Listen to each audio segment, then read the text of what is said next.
Hello friends, good morning. I welcome you to smart study. आज हम बात करेंगे मार्च मंथ के current affair, total March month के करंट अफेयर। और ये सारे क्वेश्चन बहुत इंपॉर्टेंट हैं एग्ज़ाम पॉइंट ऑफ व्यू से।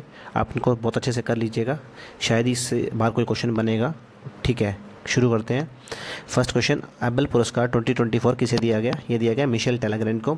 और ये पुरस्कार दिया जाता है मैथ्स के क्षेत्र में उत्कृष्ट काम करने के लिए। और जो इनको ये पुरस्कार मिला है, प्रोबेबिलिटी थ्योरी तथा स्टैटिस्टिक्स प्रोसेस के रिसर्च के लिए दिया गया है। ठीक है, और हम अगला क्वेश्चन देखेंगे। इसको वैसे मैथ का नोबेल भी कहते हैं, एबल पुरस्कार को। सेकंड क्वेश्चन देखेंगे, एनआईए का महानिदेशक किसे नियुक्त किया गया? ये नियुक्त किया गया सदानंद वसंत दाते को। और ये जो हैं, ये महाराष्ट्र के एंटी टेररिज्म स्क्वाड के प्रमुख हैं। और एनआईए की बात करें तो एनआईए एक एजेंसी है जो आतंकवाद को रोकने के लिए स्थापित एजेंसी है। और इसकी स्थापना दिसंबर 2008 में की गई थी और इसका हेडक्वार्टर नई दिल्ली में है। अगला क्वेश्चन देखेंगे हम, नरेंद्र मोदी को किस देश का सर्वोच्च पुरस्कार दी order of the Duke Gyalpo मिला? ये पुरस्कार मोदी जी को भूटान ने दिया है। और अगर हम भूटान की बात करें तो भूटान की कैपिटल कौन सी है? थिम्पू। और अगर हम बात करें, भूटान को हम द लैंड ऑफ थंडरबोल्ट भी कहते हैं। ठीक है, अगला क्वेश्चन देखेंगे हम, हरियाणा के चौधरी चरण सिंह विश्वविद्यालय को मटर का प्रभावित करने वाली कौन से रोग की खोज की है? Witches broom. जो ये विचिस ब्रूम है, ये चौधरी चरण सिंह यूनिवर्सिटी में वैज्ञानिकों ने खोज की है। ये मटर की फसल को ख़राब करती है। और जो ये यूनिवर्सिटी है, हरियाणा के हिसार में स्थित है। और इसका 1970 में इसकी स्थापना की गई थी। और ये जो भारत के प्रधानमंत्री रह चुके हैं चरण सिंह जी, उनके नाम पे रखा गया इनका नाम। ठीक है, अगला क्वेश्चन देखेंगे, नेटो का 32nd मेंबर कंट्री कौन बना? ये मैंने आपको डेली करंट अफेयर में भी करवाया था। इसका आंसर है स्वीडन। जो नेटो का 32nd मेंबर कंट्री है, ये स्वीडन है। और इसका 31 जो मेंबर कंट्री था वो फिनलैंड था। ठीक है, और जो नेटो है एक मिलिट्री अलाइंस है। और इसका जो गठन है 1949 में हुआ था।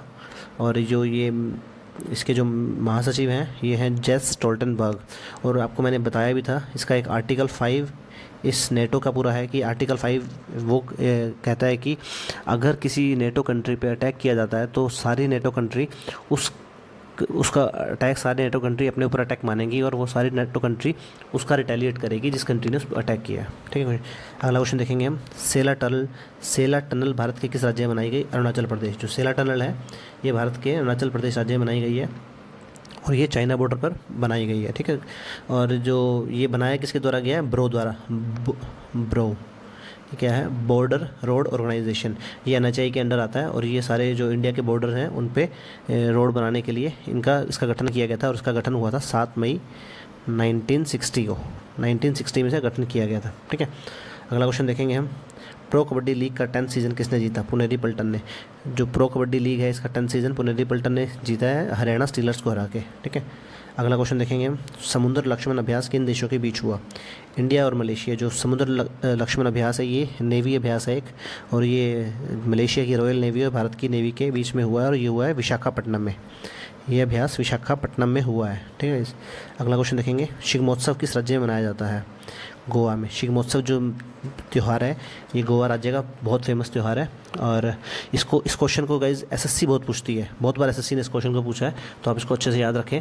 और ये जो त्यौहार मनाया जाता है, फाल्गुन की पूर्णिमा को मनाया जाता है। ठीक है, और वैसे ये जो शिग्मोत्सव त्यौहार है, ये होली की तरह ही है। और ये वहाँ 14 दिन तक चलता है। ठीक है गाइज, अगला क्वेश्चन देखेंगे, मेकुदत नदी परियोजना किस नदी पर प्रस्तावित है? ये नदी परियोजना काफ़ी अभी चर्चा में थी। और ये कावेरी नदी पर बनाई जा रही है। और इसको आंध्र प्रदेश को पानी देने के लिए बनाया जा रहा है। ठीक है, अगला क्वेश्चन देखेंगे, आयरलैंड के सबसे युवा प्रधानमंत्री कौन चुने गए? Simon Harris. ये भी मैंने आपको डेली करंट अफेयर में करवाया था। जो ये साइमन हैरिस हैं, आयरलैंड के सबसे युवा प्रधानमंत्री हैं। तो ये क्वेश्चन पेपर के पॉइंट ऑफ व्यू से काफ़ी इंपॉर्टेंट है। ठीक है, अगला क्वेश्चन देखेंगे, वाइल्ड लाइफ प्रोटेक्शन एक्ट के अंतर्गत हाथी किस अनुसूची में आते हैं? ये अभी क्यों आया क्वेश्चन? क्योंकि ये अभी काफ़ी चर्चा में था कि जो केंद्र सरकार ने हाथियों की सुरक्षा के लिए एक हाथीबंदी जो लॉज हैं, इसका एक सेट जारी किया है। और इसमें जो हाथी की सुरक्षा कैसे की जाए, तो उनकी सेफ्टी के लिए एक हाथीबंदी सेट जारी किया है इन्होंने, लॉ का सेट जारी किया। और जो हम वाइल्ड लाइफ प्रोटेक्शन एक्ट की बात करें तो ये 1972 में पास हुआ था। ठीक है, अगला क्वेश्चन देखेंगे, ग्रेट इंडियन बस्टर्ड की सुरक्षा के लिए किसने एक समिति का गठन किया? सुप्रीम कोर्ट ने। जो ग्रेट इंडियन बस्टर्ड है ना, ये एक तो राजस्थान का राजकीय पक्षी है। ठीक है, और ये IUCN की रेड डाटा लिस्ट है, जो आपको पता है कि जिसमें जो विलुप्त हो रही हैं या विलुप्त हो चुकी हैं उनकी लिस्ट IUCN की रेड बुक में आती है। और ये जो ग्रेट इंडियन बस्टर्ड है ये IUCN की क्रिटिकल एंडेंजर्ड लिस्ट में शामिल है, ठीक है। तो इसकी सुरक्षा के लिए सुप्रीम कोर्ट ने एक समिति का गठन किया है जिनको अपनी रिपोर्ट जुलाई तक सबमिट करानी है, ठीक है। अगला क्वेश्चन देखेंगे हम, किस देश का फ्रांसिस स्कॉट ब्रिज टूट गया? ये भी आपने क्वेश्चन पीछे किया है। फ्रांसिस स्कॉट ब्रिज अमेरिका के मैरीलैंड के बाल्टीमोर में कंटेनर जहाज से टकराकर टूट गया था, और ये काफ़ी सुर्खियों में रहा था पीछे, और क्योंकि इसमें आपको पता होगा इस जो कंटेनर जहाज़ था इसमें 17 मेंबर थे जो इंडियंस थे, क्रू मेंबर थे, ठीक है। अगला क्वेश्चन देखेंगे, इंटरनेशनल वुमेन डे कब मनाया जाता है? 8 मार्च। और उसकी 2024 की थीम क्या है? Inspire inclusion. ये वेरी वेरी इंपॉर्टेंट क्वेश्चन है पेपर के हिसाब से, ठीक है। जो 8 मार्च को मनाया जाता है और इसकी जो 2024 की थीम है इंस्पायर इंक्लूजन, और उसको फर्स्ट टाइम मनाया गया था 1975 में। यूएन ने इसको मनाने की मान्यता दे दी थी। इसका जो मुख्य उद्देश्य है जेंडर डिस्क्रिमिनेशन को ख़त्म करना है, ठीक है। अगला क्वेश्चन, जूस जैकिंग वर्ड किससे संबंधित है? इसके लिए मैंने एक वीडियो भी बनाई थी, आपने देखा होगा। ये है साइबर अटैक से, और ये होता क्या है कि अगर जब हम अपने फ़ोन को पब्लिक प्लेस पे जो चार्जिंग पॉइंट होते हैं उस पर चार्ज लगाते हैं तो कुछ चार्जेस करप्टेड कर दिए जाते हैं, जिसके थ्रू आपके फ़ोन में वायरस इंस्टॉल कर दिया जाता है, ठीक है। इसके लिए भी एक CERT हमारी कंप्यूटर इमरजेंसी रिस्पॉन्स टीम है, इन्होंने भी एक वार्निंग जारी की थी कि आप इससे बच के रहें। अगला क्वेश्चन देखेंगे, BSF की पहली महिला स्नाइपर कौन बनी है? BSF की पहली महिला स्नाइपर बनी है सुमन कुमारी। ये BSF में सब इंस्पेक्टर की पोस्ट पर तैनात हैं, और इनकी जो नियुक्ति हुई थी 2021 में हुई थी। अगर हम BSF की बात करें, ये बनाया कब गया था? 1 दिसंबर 1965 को BSF की गठन किया गया था। इंडियन पाकिस्तान जो युद्ध हुआ था 1965 में, उसके बाद बॉर्डर सेफ्टी के लिए, ठीक है। अगला क्वेश्चन देखेंगे, किस देश ने गर्भपात को एक संवैधानिक अधिकार का दर्जा दिया है? जो फ्रांस ने, आप देख सकते हैं फ्रांस ने गर्भपात को एक संवैधानिक इसका अधिकार का दर्जा दिया है, और इसने 4 मार्च को अपने कॉन्स्टिट्यूशन में अमेंडमेंट करके इसको एक संवैधानिक अधिकार का दर्जा दे दिया है। अगर हम फ्रांस की बात करें तो उसकी कैपिटल पेरिस है, जहाँ पर अभी 2024 का ओलंपिक भी होगा। किस राज्य की आभूषण कला ज्वेलरी आर्ट सिल्वर फिलिग्री को GI टैग मिला? ये उड़ीसा की ज्वेलरी आर्ट है, और ये उड़ीसा के कटक की कला है, ठीक है। उड़ीसा के कटक की कला है, और जो GI टैग की बात करते हैं तो ये 10 साल के लिए दिया जाता है, और हर 10 साल बाद इसे 3 साल के लिए रिन्यू किया जा सकता है। और जो GI टैग के मामले में सबसे नंबर 1 स्टेट है वो UP है, जिसके पास 75 GI टैग हैं। और उसके बाद अगर दूसरे नंबर पर बात करें तो दूसरे नंबर पे 58 के साथ तमिलनाडु सेकेंड नंबर पर आता है, ठीक है। अगला क्वेश्चन देखेंगे, किस राज्य द्वारा भारत का पहला सरकार समर्थित OTT प्लेटफॉर्म लॉन्च किया गया? केरला। जो भी OTT प्लेटफॉर्म को पता होगा, ओवर द टॉप कहते हैं इसे हम, ओवर द टॉप ये एक प्लेटफॉर्म होता है, ठीक है। इसको एक राज्य सरकार ने लॉन्च किया है केरल के केराली थिएटर में, और ये इसका नाम क्या है? सी स्पेस के नाम से ये लॉन्च किया है, और इसका जो उद्देश्य है करने का, ये इन मलयालम सिनेमा को बढ़ावा देने के लिए, ठीक है। अगला क्वेश्चन देखेंगे, चर्चा में रही छत्तीसगढ़ की गेवरा खान किस खनिज से संबंधित है? कोयला। यहाँ पे ये आएगा कोयला। ये जो छत्तीसगढ़ की गेवरा खान है काफ़ी अभी चर्चा में थी। क्यों थी? क्योंकि ये एशिया की सबसे बड़ी खान बनने वाली है। पहले यहाँ पे इसका जो कोयला का हम उत्पादन करते थे 5.25 करोड़ टन करते थे, बट अब इसकी कैपेसिटी बढ़ाकर 7 टन करोड़ कर दी गई है। तो ये अब एशिया की सबसे बड़ी खान बन जाएगी जब से इसमें 7 करोड़ टन उत्पादन शुरू हो जाएगा। और वैसे ही इसको कौन करता है, इसको कंट्रोल कौन करता है? कोल इंडिया एक कंपनी है, उसकी एक सहायक कंपनी है साउथ ईस्टर्न कोलफील्ड के नाम से। और ये जो खान है ना, ये वर्ल्ड की फोर्थ सबसे बड़ी खान है, वर्ल्ड की फोर्थ सबसे बड़ी कोयला की खदान है, ठीक है। अगला क्वेश्चन देखते हैं, उन्नति योजना 2024 किससे संबंधित है? नॉर्थ ईस्टर्न स्टेट से। जो उन्नति योजना है ये नॉर्थ ईस्टर्न स्टेट में इंडस्ट्रियलाइजेशन, औद्योगिकरण को बढ़ावा देने के लिए लाया गया है। और इसकी योजना की जो हम कहते हैं इसकी अमाउंट है 10,000 करोड़ रुपए, इसका सैंक्शन अमाउंट है, और राशि मंजूर की गई अगले 10 सालों के लिए, ठीक है, 10 सालों के लिए। अगला क्वेश्चन देखेंगे हम, 33rd सरस्वती सम्मान किसे दिया गया? 33rd सरस्वती सम्मान दिया गया प्रभा वर्मा को, और ये दिया जाता है लिटरेचर में, साहित्य में योगदान देने के लिए दिया जाता है। और ये जो सम्मान दिया जाता है भारत के संविधान में 8वीं अनुसूची में जो 22 भाषाएं हैं ना, उसमें सब में दिया जाता है। और इसकी शुरुआत जब कब हुई थी 1991 में, और ये दिया जाता है बिरला फाउंडेशन के द्वारा, ठीक है। और जो प्रभा वर्मा जी को दिया गया है, ये दिया गया उनके काव्य संग्रह रुद्र सात्विकम के लिए। और जो फर्स्ट टाइम 1991 में ये पुरस्कार दिया गया था हरिवंश राय बच्चन जी को दिया गया था। अगला क्वेश्चन देखेंगे हम, पेरिस ओलंपिक 2024 ओपनिंग सेरेमनी में भारतीय ध्वजवाहक कौन होंगे? अचंता शरद कमल। ये अचंता शरद कमल है, ये एक टेनिस खिलाड़ी हैं, आपको पता ही होगा, टेबल टेनिस खिलाड़ी हैं। और ये पेरिस ओलंपिक होने कब है? अब तो पेरिस ओलंपिक 2024 में ही होने हैं, अभी इसी साल होने हैं। और इसकी जो 2024 पेरिस ओलंपिक के जो भारतीय दल की प्रमुख हैं वो MC मैरी कॉम को बनाया गया है, MC मैरी कॉम को। और प्रमुख को कहते क्या हैं हम? शेफ़ डे मिशन भी कहते हैं। जो ये एक दल के नेता वो होते हैं, प्रमुख होते हैं, उसे शेफ़ डे मिशन कहते हैं। और अभी ये क्वेश्चन SSC में भी पूछा गया था, ठीक है। और अगर हम बात करें कि 1920 में पहली महिला भारतीय ध्वजवाहक कौन थी, तो वो थी पूर्वा बनर्जी। पूर्वा बनर्जी, वो एंटवर्प में हुआ था ओलंपिक, और उसमें वो ध्वजवाहक थी। और अभी शरद कमल की बात करें तो इनको 2022 में मेजर ध्यानचंद खेल रत्न भी मिला था, ठीक है। अगला क्वेश्चन देखेंगे हम, मद्रास संगीत अकादमी ने संगीत कलानिधि पुरस्कार 2024 किसे दिया है? ये दिया है TM कृष्णा को। आप देख सकते हैं यह एक कर्नाटक के संगीतकार हैं। और अगर हम बात करें ये कला नृत्य पुरस्कार, एक नृत्य कला पुरस्कार भी दिया गया है, और ये दिया गया है नीना प्रसाद को।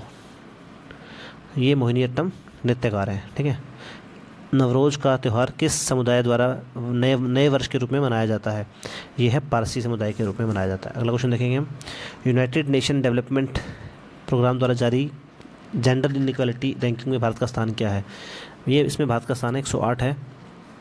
और हम अगर 2023 में देखेंगे तो इसकी भारत की रैंक थी 122, और फर्स्ट पर अभी जो टॉप में है वो है डेनमार्क, ठीक है। अगला क्वेश्चन देखेंगे, वुमेन प्रीमियर लीग सीज़न 2 किसने जीता? Answer RCB। महिलाओं ने वो कर दिखाया जो अभी तक मेल नहीं कर पाए, मेल टीम नहीं कर पाई RCB की। आज शायद 2008 से IPL स्टार्ट होके आज 16वां सीज़न चल रहा है, बट RCB की मेल टीम कभी भी नहीं जीत पाई। जबकि वुमेन प्रीमियर लीग का ये सेकंड सीज़न ही था, इसमें RCB की महिलाओं ने बाजी मार ली और इन्होंने हराया दिल्ली कैपिटल को फाइनल में, ठीक है। अगला क्वेश्चन देखेंगे, चर्चा में रहे पापीकोंडा राष्ट्रीय उद्यान कहाँ पर है? आंध्र प्रदेश में। और ये चर्चा में क्यों रहा? ये चर्चा में इसलिए रहा कि ये जो यहाँ पर एक पक्षियों की इन्होंने सर्वे कराया, वाइल्ड लाइफ सेंचुरी, पहले ये वाइल्ड लाइफ सेंचुरी था, अब इसे नेशनल पार्क कहते हैं। बट क्या है कि यहाँ पे एक ISSC Indian institute of science and technology ने यहाँ पर एक पक्षी सर्वेक्षण कराया है, और यहाँ पर 200 पक्षियों की प्रजातियाँ पाई गई हैं, इसलिए फेमस था। ये आंध्र प्रदेश में है, ठीक है, आपको याद रखना है। वर्ल्ड वाटर डे कब मनाया जाता है? 22 मार्च। Theme 2024 water for peace. ये जो 22 मार्च को हर साल मनाया जाता है। और ये क्वेश्चन आप देखेंगे वेरी वेरी इंपॉर्टेंट है, ये पेपर में पूछा ही जाता है हर बार, ठीक है। और ये जो world water day first time मनाया गया था 1993 में, और इससे जो एक दिन पहले 21 मार्च को वर्ल्ड फॉरेस्ट्री डे भी मनाया जाता है। अगला क्वेश्चन देखेंगे हम, ऑल इंडिया रेडियो के महानिदेशक किसे नियुक्त किया गया? मौसमी चक्रवर्ती, ठीक है। हम अगला क्वेश्चन देखेंगे 32, ग्लोबल ह्यूमन डेवलपमेंट इंडेक्स में भारत की रैंक क्या है? 134। और ये इंडेक्स है, जो ये इंडेक्स है 3 पॉइंट के ऊपर बनाया जाता है। इसमें सबसे ऊपर आती है लाइफ एक्सपेक्टेंसी, जो मीन्स हम जिसे जीवन प्रत्याशा कहते हैं कि एक इंसान कितना जीता है। सेकंड एजुकेशन, और थर्ड पर कैपिटा इनकम। इन तीनों पॉइंट ऑफ व्यू को ध्यान में रख के इस इंडेक्स को बनाया जाता है, और इस इंडेक्स के हिसाब से रैंक दी जाती है, ठीक है। और ये इंडेक्स जो है UNDP द्वारा दिया जाता है, यूनाइटेड नेशन डेवलपमेंट प्रोग्राम, ठीक है। अगला क्वेश्चन देखेंगे हम, 2024 में कौन सी लोकसभा के चुनावों के लिए घोषणा की गई? आपको देखेंगे जो अभी लोकसभा के लिए इलेक्शन स्टार्ट हो चुके हैं, 18वीं लोकसभा है, और जो अभी चल रही थी वो 17वीं लोकसभा थी। और जो अगर हम बात करें कि पहली लोकसभा के लिए इलेक्शन कब हुए थे? 1952 में, ठीक है। और जो ये लोकसभा जो आती है हमारे कॉन्स्टिट्यूशन की आर्टिकल 81 के सब क्लोज 2 में लोकसभा का उल्लेख किया गया है हमारे कॉन्स्टिट्यूशन में, ठीक है। और ये जो इस बार के इलेक्शन है 19 अप्रैल से स्टार्ट होकर 1 जून तक चलेंगे, और 4 जून को इसका रिजल्ट घोषित किया जाएगा, ठीक है। अगला क्वेश्चन देखेंगे हम, वर्ल्ड हैप्पीनेस रिपोर्ट 2024 में भारत की रैंक क्या है, ये है 126। और 2023 में भी ये रैंक 126 ही थी, ठीक है। और जो टॉप पर है पिछले 8 सालों से वो है फिनलैंड। पिछले 8 सालों से लगातार फिनलैंड वर्ल्ड हैप्पीनेस रिपोर्ट में टॉप पर है। इलेक्शन कमिश्नर ने किस भारतीय दिव्यांग खिलाड़ी की राष्ट्रीय दिव्यांग आइकन घोषित किया है, शीतल देवी। अब हम शीतल देवी की बात करेंगे तो ये शीतल देवी ये तीरंदाज की खिलाड़ी हैं और ये पैरा खिलाड़ी हैं, मतलब दिव्यांग खिलाड़ी हैं। और इन्होंने 2022 में एशिया पैरा गेम्स में 2 गोल्ड मेडल और 1 सिल्वर जीता था। और 2023 में इन्हें अर्जुन पुरस्कार भी दिया गया है, ठीक है। अगला क्वेश्चन देखेंगे हम, किस महिला पत्रकार को चमेली देवी जैन पुरस्कार मिला। ये दो को मिला है और संयुक्त रूप से मिला है, ग्रीष्मा कोठर जी को और ऋतिका चोपड़ा को ये दिया गया है, ठीक है। और ये पत्रकारिता में दिया जाता है। अगला क्वेश्चन देखेंगे हम 37। स्विस ऑर्गेनाइजेशन IQ एयर की वर्ल्ड एयर क्वालिटी रिपोर्ट में दुनिया की सबसे दूषित राजधानी कौन सी है। ये हमारी अनफॉर्चुनेटली ये भारत की कैपिटल न्यू दिल्ली है। और अगर हम बात करें IQ एयर के वर्ल्ड एयर क्वालिटी में सबसे दूषित देश कौन सा है, वो है बांग्लादेश टॉप पर है, सेकंड नंबर पर पाकिस्तान है, थर्ड पर इंडिया है, ठीक है। अगला क्वेश्चन हम देखेंगे, रामनाथ गोयनका पुरस्कार किसे दिया गया। अनंत चौधरी, रितेश जोशी। ये जो रामनाथ गोयनका पुरस्कार है ये पत्रकारिता के क्षेत्र में दिया जाता है और ये पुरस्कार 2 कैटेगरी में दिया जाता है, एक प्रिंट के लिए, प्रिंट मीडिया के लिए, एक ब्रॉडकास्टिंग मीडिया के लिए। जैसे प्रिंट मीडिया तो न्यूज़पेपर हो गए और ब्रॉडकास्टिंग जो न्यूज़ चैनल हो गए, ये 2 कैटेगरी में दिया जाता है। और प्रिंट मीडिया के लिए 2021 और 2022 के लिए इकट्ठा दिया गया। 2021 के लिए कृति दुबे को दिया गया है और 2022 के लिए अनंत चौधरी को दिया गया है, ठीक है। अनंत चौधरी है ये। और अगर हम बात करें ब्रॉडकास्टिंग के लिए 2021 को जुगल पुरोहित को दिया गया है और इसके 2022 के लिए रितेश जोशी को दिया गया है, ठीक है। अगला क्वेश्चन देखेंगे हम, 71st मिस वर्ल्ड कौन बनी। क्रिस्टीना ब्रिजकोवा। ये चेक रिपब्लिक कंट्री की है। और जो इस बार मिस वर्ल्ड प्रतियोगिता हुई थी वो मुंबई के जियो कन्वेंशन सेंटर में हुई थी। अगर हम बात करें इससे पहले, ये सेकंड टाइम इंडिया में हुई है मिस वर्ल्ड प्रतियोगिता। इससे पहले 1996 में इसका भारत में आयोजन किया गया था। और इस साल भारत का नेतृत्व किसने किया मिस वर्ल्ड प्रतियोगिता में, सिन्नी शेट्टी ने। सिन्नी शेट्टी जो मिस इंडिया है, ठीक है। अगला क्वेश्चन देखेंगे, असम में प्रधानमंत्री मोदी ने स्टैचू ऑफ वेल्लोर का अनावरण किया। यह स्टैचू किसका है, ये है योद्धा, असम के योद्धा थे लचित बोरफुकन, ये उनका स्टैचू है, ठीक है। अगला हम क्वेश्चन देखेंगे, जम्मू कश्मीर में महाशिवरात्रि पर कश्मीरी पंडितों के द्वारा कौन सा त्यौहार मनाया जाता है। ये त्यौहार मनाया जाता है हेरात। हेरात का मतलब होता है शिव की रात। ये महाशिवरात्रि के अवसर मनाया जाता है और शिव जी को समर्पित है, ठीक है। अगला क्वेश्चन देखेंगे, हरियाणा के नए चीफ मिनिस्टर कौन बनाए गए हैं। आपने देखा होगा कि अभी हाल ही में हरियाणा के चीफ मिनिस्टर को चेंज कर दिया गया है और जो नायब सिंह सैनी जी हैं इनको नया चीफ मिनिस्टर बनाया गया है।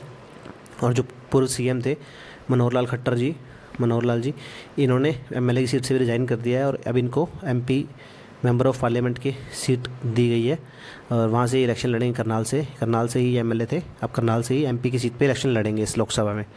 अगला क्वेश्चन देखेंगे हम, 96th अकेडमी अवार्ड 2024 में बेस्ट फिल्म के लिए ऑस्कर किसे दिया गया। ये दिया गया ओपनहीमर को। आपने देखा होगा ओपनहीमर जो थे, इन्होंने एटॉमिक बम बनाया गया था जो जापान पे 1945 में हिरोशिमा और नागासाकी पर गिराए गए थे 2 बम, ठीक है। और जो बेस्ट एक्टर का अवार्ड दिया गया वो भी इनके जो एक्टर हैं सिलियन मर्फी को दिया गया। और बेस्ट डायरेक्टर भी क्रिस्टोफर नोलन, जिन्होंने ये ओपनहीमर डायरेक्ट की है, उन्हीं को बेस्ट डायरेक्टर का इनाम दिया गया है, अवार्ड दिया गया है, ठीक है, क्रिस्टोफर निलोन। अगला क्वेश्चन हम देखेंगे, नेशनल शेड्यूल कास्ट कमीशन का चेयरमैन किसे नियुक्त किया गया। आंसर आएगा किशोर मकवाना। इनको विजय सापला जो पहले पूर्व अध्यक्ष थे इस कमीशन के, इसकी जगह 45th क्वेश्चन देखेंगे हम, संतोष ट्रॉफी 2024 किसने जीती। ये जीती सर्विसेज की टीम ने और ये इन्होंने गोवा को हराकर जीती है। और जो संतोष ट्रॉफी सर्विसेज ने 7th बार जीती है। और इस अगर हम संतोष ट्रॉफी की सबसे सफल टीम की बात करें तो वो वेस्ट बंगाल है, उन्होंने वो ट्रॉफी अभी तक 32 बार जीती है, ठीक है। अगला क्वेश्चन देखेंगे हम, मार्च 2024 में Stockholm international peace research institute द्वारा जारी आंकड़ों के अनुसार दुनिया में हथियारों का सबसे बड़ा आयातक देश कौन सा है। ये है इंडिया, नंबर 2 पे सऊदी अरब, नंबर 3 पे कतर। जो इंडिया है वेपन्स या हथियारों का सबसे ज़्यादा आयात करता है, सबसे ज़्यादा इंपोर्ट करता है। बट अब भारत क्या कर रहा है कि अपने हथियार खुद भी बनाने की कोशिश कर रहा है और काफ़ी ज़्यादा इंपोर्ट कर रहा है। ना सिर्फ एक्सपोर्ट खुद बना रहा है अपने, और एक्सपोर्ट भी कर रहा है। आपने पीछे देखा होगा कि इंडिया का जो एक्सपोर्ट है वो ऑल टाइम हाई पर था, डिफेंस एक्सपोर्ट, ठीक है। अगला क्वेश्चन देखेंगे, प्रिज़कर आर्किटेक्चर 2024 पुरस्कार किसको दिया गया? ये दिया गया रिकेन यामामोटो, ये जापान के हैं, रिकेन यामामोटो। और ये जो प्रिज़कर पुरस्कार है ये आर्किटेक्चर के क्षेत्र में दिया जाता है, इसे आर्किटेक्चर का नोबेल भी कहते हैं। और 2018 में एक इंडियन आर्किटेक्चर थे बालकृष्ण दोषी, आपने सुना होगा, उनको दिया गया था 2018 में प्रिज़कर।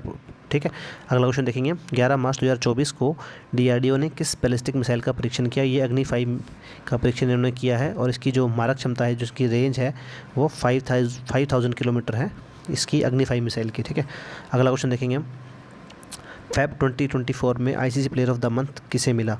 ये जो मेल प्लेयर हैं उनमें यशस्वी जायसवाल को मिला और जो फीमेल हैं उसमें अनाबेल सदरलैंड को मिला, ये ऑस्ट्रेलिया की खिलाड़ी हैं। ठीक है, अगला क्वेश्चन देखेंगे। PM मोदी ने किस स्थान पर कोचरब आश्रम का उद्घाटन किया? जो कोचरब आश्रम है ये गुजरात के साबरमती में इसका उद्घाटन किया गया। अगला क्वेश्चन देखेंगे हम। रणजी ट्रॉफी 23-24 किसने जीती? जो रणजी ट्रॉफी है मुंबई ने जीती है और ये मुंबई ने विदर्भ को हराकर जीती है। और ये जो रणजी ट्रॉफी है इंडिया की घरेलू क्रिकेट ट्रॉफी है और जो मुंबई ने ये जीती है 42nd बार जीती है। और ये मुंबई जो टीम है रणजी इतिहास की सबसे सफल टीम है और इससे पिछली बार ये ट्रॉफी जीती थी सौराष्ट्र ने। ठीक है, अगला क्वेश्चन देखिए। सेंट्रल मिनिस्ट्री अनुराग ठाकुर ने अंतर्राष्ट्रीय कार्यक्रम कीर्ति का शुभारंभ किया। कीर्ति का पूर्ण रूप क्या है? खेलो इंडिया राइजिंग टैलेंट आइडेंटिफिकेशन, ये कीर्ति का पूर्ण रूप है। हम रणजी ट्रॉफी की बात करें तो ये इसका 89वां एडिशन था और ये 1934-5 में शुरू की गई थी। ठीक है, अगला क्वेश्चन देखेंगे हम। ग्लोबल इंटेलेक्चुअल प्रॉपर्टी इंडेक्स में भारत की रैंक क्या है? 42nd इंडिया की रैंक है और जो टॉप किया है ये USA ने किया है। ठीक है, अगला क्वेश्चन देखेंगे हम। भारत के किस शहर में दुनिया की पहली वैदिक घड़ी लगाई गई? और ये लगाई गई है उज्जैन में, मध्य प्रदेश के उज्जैन में लगाई गई है और इसका उद्घाटन किसने किया? PM नरेंद्र मोदी ने इसका उद्घाटन किया था। ठीक है, अगला क्वेश्चन देखेंगे हम। 4th खेलो इंडिया यूनिवर्सिटी गेम्स किसने जीता? चंडीगढ़ यूनिवर्सिटी ने जीता, जो 4th खेलो इंडिया यूनिवर्सिटी गेम्स हुआ था। और इसमें भारत की टोटल 213 यूनिवर्सिटीज़ ने भाग लिया था और जो ये हुआ कहाँ था? असम के गुवाहाटी में हुए हैं ये गेम्स। और इसमें चंडीगढ़ यूनिवर्सिटी ने 32 गोल्ड जीते, 18 सिल्वर जीते और 21 ब्रॉन्ज जीते।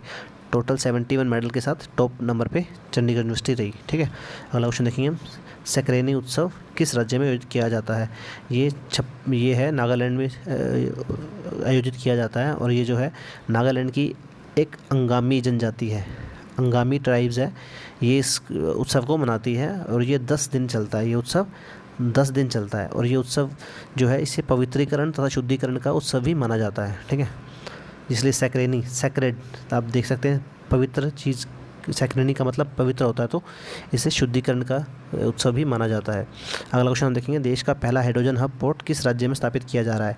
ये तमिलनाडु के तुट्ठीगुड़ी में स्थापित किया जा रहा है और इस प्रोजेक्ट की जो नींव है प्रधानमंत्री मोदी जी ने रखी है अभी तमिलनाडु पे और इसकी जो कॉस्ट का क्या अनुमान है 17,300 करोड़ रुपये से ये बनाया जाएगा और यहाँ पर ग्रीन हाइड्रोजन का उत्पादन किया जाएगा और उसको as a fuel as a ईंधन यूज़ किया जाएगा। ठीक है, अगला क्वेश्चन देखेंगे हम। इसरो का सेकंड स्पेस पोर्ट कहाँ बनाया जा रहा है? ये भी तमिलनाडु के तुत्थुकुड़ी के कुलशेखरम पट्टिनम में बनाया जा रहा है और इसका भी उद्घाटन जो शिलान्यास किया है PM मोदी जी ने किया है और ये लगभग 200 एकड़ में बनाया जा रहा है और ये जो बनने की इसकी कब तक का टारगेट है? 2026 तक ये बनकर तैयार हो जाएगा। ठीक है, अगला क्वेश्चन देखेंगे। पर्पल फेस्टिवल किस मिनिस्ट्री द्वारा आयोजित किया जाता है? ये आयोजित किया जाता है social justice and empowerment ministry और ये दिव्यांग जो होते हैं उनको समर्पित है और इसका जो आयोजन किया गया है ये राष्ट्रपति भवन में जो अमृत उद्यान है, पहले जिसे मुगल गार्डन कहते थे अब उसे अमृत उद्यान कहते हैं, अमृत उद्यान में इसका आयोजन किया गया और ये जो पर्पल फेस्टिवल है ये दिव्यांगजनों को समर्पित है। ठीक है, अगला क्वेश्चन देखेंगे हम। चर्चा में रहा मिशन उत्कर्ष किस बीमारी से संबंधित है? ये एनीमिया बीमारी से संबंधित है और ये महिलाओं तथा बच्चों में एनीमिया को ख़त्म करने के लिए महिला तथा बाल विकास मंत्रालय ने इसको मिशन उत्कर्ष को बनाया है। ठीक है, और ये जो अभी एज ए पायलट प्रोजेक्ट शुरू किया है और ये इंडिया के सिर्फ 5 स्टेट्स में राजस्थान, छत्तीसगढ़, झारखंड, महाराष्ट्र और असम में इसको शुरू किया गया है। ठीक है, अगला क्वेश्चन देखेंगे। हाल ही में आई रिपोर्ट 2022 के किस राज्य में सबसे ज़्यादा तेंदुए हैं? अभी एक रिपोर्ट आई है जिसमें 2022 रिपोर्ट का नाम दिया गया है और सबसे ज़्यादा जो तेंदुए जिसे लेपर्ड हम कहते हैं वो मध्य प्रदेश में 3907 लेपर्ड पाए गए हैं और जो भारत में टोटल लेपर्ड हैं 13,874। 13,874 टोटल लेपर्ड इंडिया में है। और अगर हम बात करें सेकंड नंबर पे महाराष्ट्र है तथा थर्ड नंबर पे कर्नाटक है लेपर्ड की संख्या के मामले में। अगला क्वेश्चन देखेंगे हम, book basic structure and Republic किसके द्वारा लिखी गई? PS श्रीधरन पिल्लई के द्वारा लिखी गई ये बुक है। और ये है कौन? PS श्रीधरन पिल्लई, ये हैं गोवा के गवर्नर, वर्तमान गवर्नर हैं। और ये जो बुक है ये किस बेस पे है? जो भारत के कॉन्स्टिट्यूशन का बेसिक आइडिया है, जो बेसिक मूलभूत ढांचा है, उसके बारे में ये बुक लिखी गई है। ठीक है, अगला क्वेश्चन देखेंगे हम, हाल ही में नए 2 इलेक्शन कमिश्नर बनाए गए हैं, कौन से हैं वो? सुखवीर सिंह संधू और ज्ञानेश कुमार। आपको पता होगा 18वीं लोकसभा के लिए आचार संहिता लग चुकी है, इलेक्शन का डिक्लेयर हो चुका है। ये 19 अप्रैल से 1 जून तक चलेंगे और 4 जून का इसका रिजल्ट आएगा। ये 18वीं लोकसभा है। ठीक है, अगला क्वेश्चन देखेंगे, when was CISF establish? Central industrial security force, ये 10 मार्च 1969 को बनाई गई थी। ठीक है, अगला क्वेश्चन देखेंगे हम, international day of action for river when celebrated? ये जो डे है 14 मार्च को मनाया जाता है, उसकी थीम इस बार है वाटर फॉर ऑल। ठीक है, अगला क्वेश्चन देखेंगे हम, world consumer day when celebrated? 15 मार्च को वर्ल्ड कंज्यूमर डे मनाया जाता है, उसकी थीम है इस बार 2024 की fair and responsible AI for consumer. AI मतलब artificial intelligence, fair and responsible AI for consumers. अगला क्वेश्चन देखेंगे हम, world forestry day when celebrated? Answer 21 मार्च। 21 मार्च को वर्ल्ड फॉरेस्ट्री डे, विश्व वानिकी दिवस मनाया जाता है। ठीक है, इसकी जो थीम है इस बार forest and innovation, new solution for better world. जो गाइस ये डे वाले और जो थीम वाले क्वेश्चन है, इसमें से एक क्वेश्चन जरूर आता है और बहुत इंपॉर्टेंट क्वेश्चन है ये। ठीक है, आप इसको अच्छे से कर लीजिएगा। अगला क्वेश्चन देखेंगे हम, world TB day when celebrated?